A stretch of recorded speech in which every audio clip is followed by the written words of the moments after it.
Bienvenue à bord du Scalp Voyager pour un voyage dans le monde de l'infiniment petit du cuir chevelu au cœur du cheveu. Tenez-vous prêts. Attention, c'est parti.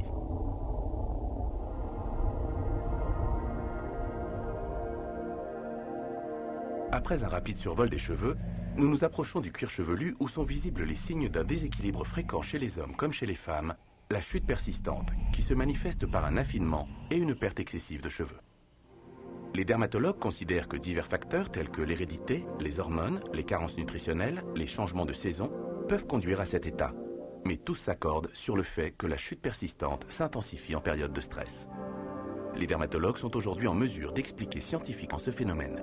Pour visualiser l'action du stress sur la chute de cheveux, descendons le long du canal pilaire au cœur du cuir chevelu.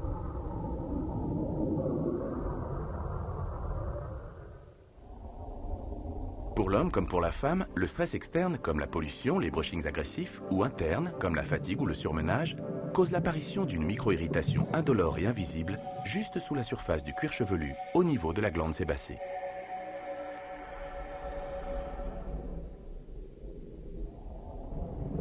Cette micro-irritation s'amplifie et se propage en cascade le long du canal pilosébacé jusqu'au bulbe du cheveu, tout en restant totalement indécelable en surface.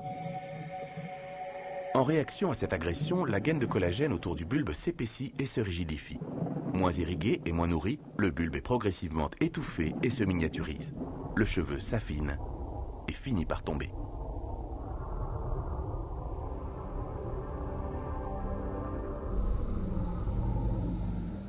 Pour agir efficacement sur cette véritable réaction en chaîne de la chute, un traitement doit donc cibler toutes ces étapes, depuis l'apparition de la micro-irritation jusqu'à la contraction du collagène autour du bulbe.